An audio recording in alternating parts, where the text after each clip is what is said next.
عن عبد الله بن عباس رضي الله عنهما أنه رقد عند رسول الله صلى الله عليه وسلم فاستيقظ فتسوك وتوضأ وهو يقول: إن في خلق السماوات والأرض واختلاف الليل والنهار لآيات لأولي الألباب.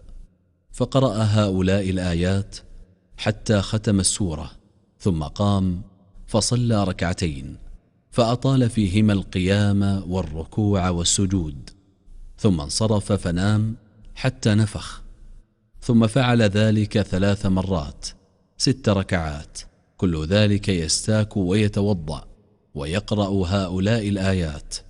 فأذن المؤذن فخرج إلى الصلاة وهو يقول: اللهم اجعل في قلبي نورا، وفي لساني نورا، واجعل في سمعي نورا، واجعل في بصري نورا، واجعل من خلفي نورا، ومن أمامي نورا، واجعل من فوقي نورا، ومن تحتي نورا، اللهم أعطني نورا. متفق عليه. وعن أبي هريرة رضي الله عنه قال: سمعت رسول الله صلى الله عليه وسلم يقول: إذا أقيمت الصلاة فلا تأتوها تسعون، وأتوها تمشون، وعليكم السكينة، فما أدركتم فصلوا، وما فاتكم فأتموا. متفق عليه. وعن أبي هريرة رضي الله عنه قال: قال رسول الله صلى الله عليه وسلم: من تطهر في بيته ثم مشى إلى بيت من بيوت الله ليقضي فريضة من فرائض الله، كانت خطوتاه إحداهما تحط خطيئة والأخرى ترفع درجة. رواه مسلم. عن عبد الله بن عمرو بن العاص رضي الله عنهما عن النبي صلى الله عليه وسلم أنه كان إذا دخل المسجد قال: أعوذ بالله العظيم وبوجهه الكريم وسلطانه القديم من الشيطان الرجيم. قال: أقط؟ قلت: نعم. قال: فإذا قال ذلك قال الشيطان: حفظ مني سائر اليوم. رواه أبو داود. وعن أبي حميد الساعدي رضي الله عنه قال: قال رسول الله صلى الله عليه وسلم: إذا دخل أحدكم المسجد فليقل: اللهم افتح لي أبواب رحمتك، وإذا خرج فليقل: اللهم إني أسألك من فضلك. رواه مسلم. وعن أبي هريرة رضي الله عنه أن رسول الله صلى الله عليه وسلم قال: إذا دخل أحدكم المسجد فليسلم على النبي صلى الله عليه وسلم وليقل: اللهم افتح لي أبواب رحمتك، وإذا خرج فليسلم على النبي صلى الله عليه وسلم وليقل: اللهم اعصمني من الشيطان الرجيم. رواه ابن ماجه. وعن أبي قتادة السلمي رضي الله عنه أن رسول الله صلى الله عليه وسلم قال: إذا دخل أحدكم المسجد فليركع ركعتين قبل أن يجلس. متفق عليه. وعن أبي هريرة رضي الله عنه عن النبي صلى الله عليه وسلم قال: صلاة الرجل في جماعة تزيد على صلاته في بيته وصلاته في سوقه 27 درجة، وذلك أن أحدهم إذا توضأ فأحسن الوضوء ثم أتى المسجد لا يريد إلا الصلاة فلم يخطو خطوة إلا رفع له بها درجة وحط عنه بها خطيئة حتى يدخل المسجد، فإذا دخل المسجد كان في الصلاة ما كانت الصلاة هي تحبسه، والملائكة يصلون على أحدكم ما دام في مجلسه الذي صلى فيه، يقولون: اللهم ارحمه، اللهم اغفر له، اللهم تب عليه، ما لم يؤذ فيه، ما لم يحدث فيه. متفق عليه. وعن أبي هريرة رضي الله عنه أن رسول الله صلى الله عليه وسلم قال: ألا أدلكم على ما يمحو الله به الخطايا ويرفع به الدرجات؟ قالوا: بلى يا رسول الله. قال: إسباغ الوضوء على المكاره، وكثرة الخطى إلى المساجد، وانتظار الصلاة بعد الصلاة، فذلكم الرباط. رواه مسلم. عن أبي هريرة رضي الله عنه أن رسول الله صلى الله عليه وسلم قال: أرأيتم لو أن نهرا بباب أحدكم يغتسل منه كل يوم 5 مرات، هل يبقى من درنه شيء؟ قالوا: لا يبقى من درنه شيء. قال: فذلك مثل الصلوات ال5 يمحو الله بهن الخطايا. متفق عليه. وعن عبد الله بن عمر رضي الله عنهما أن رسول الله صلى الله عليه وسلم قال: صلاة الجماعة تفضل صلاة الفذ ب27 درجة. متفق عليه.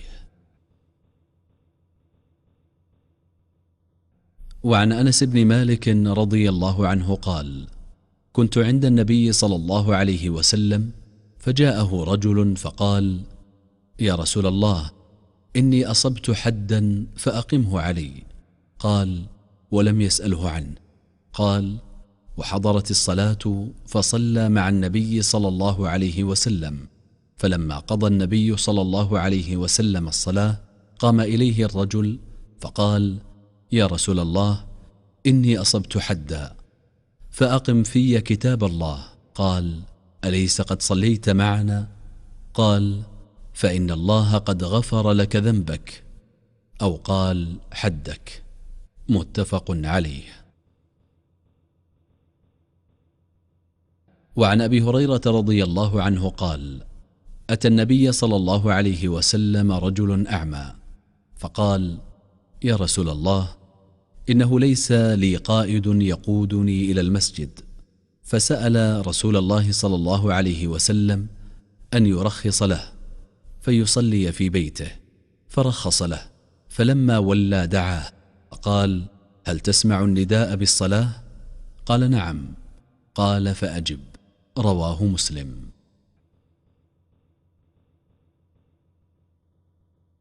وعن عبد الله بن مسعود رضي الله عنه قال: لقد رأيتنا وما يتخلف عن الصلاة إلا منافق قد علم نفاقه، أو مريض، إن كان المريض ليمشي بين رجلين حتى يأتي الصلاة.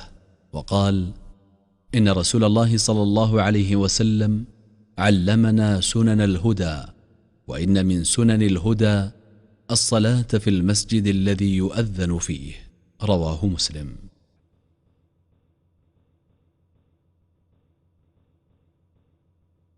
عن ثوبان رضي الله عنه قال: كان رسول الله صلى الله عليه وسلم إذا انصرف من صلاته استغفر 3 وقال: اللهم أنت السلام ومنك السلام، تباركت ذا الجلال والإكرام. رواه مسلم. وعن المغيرة بن شعبة رضي الله عنه أن النبي صلى الله عليه وسلم كان يقول في دبر كل صلاة مكتوبة: لا إله إلا الله وحده لا شريك له، له الملك وله الحمد وهو على كل شيء قدير، اللهم لا مانع لما أعطيت ولا معطي لما منعت ولا ينفع ذا الجد منك الجد. متفق عليه. وعن أبي الزبير قال: كان ابن الزبير يقول في دبر كل صلاة حين يسلم: لا إله إلا الله وحده لا شريك له، له الملك وله الحمد وهو على كل شيء قدير، لا حول ولا قوة إلا بالله، لا إله إلا الله ولا نعبد إلا إياه، له النعمة وله الفضل وله الثناء الحسن، لا إله إلا الله مخلصين له الدين ولو كره الكافرون. وقال: كان رسول الله صلى الله عليه وسلم يهلل بهن دبر كل صلاة. رواه مسلم.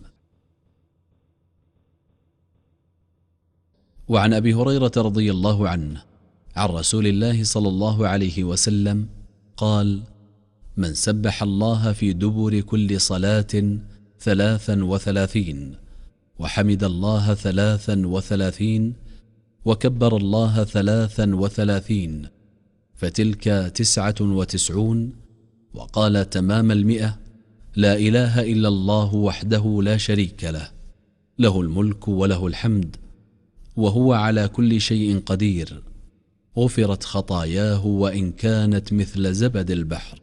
رواه مسلم. وعن معاذ بن جبل رضي الله عنه أن رسول الله صلى الله عليه وسلم أخذ بيده وقال: والله إني لأحبك. فقال: أوصيك يا معاذ لا تدعن في دبر كل صلاة تقول: اللهم أعني على ذكرك وشكرك وحسن عبادتك. رواه أبو داود والنسائي. وعن عقبة بن عامر رضي الله عنه قال: أمرني رسول الله صلى الله عليه وسلم أن أقرأ بالمعوذات دبر كل صلاة. رواه أبو داود والترمذي والنسائي. وعن أبي أمامة رضي الله عنه قال: قال رسول الله صلى الله عليه وسلم: من قرأ آية الكرسي في دبر كل صلاة مكتوبة لم يمنعه من دخول الجنة إلا أن يموت. رواه النسائي في الكبرى.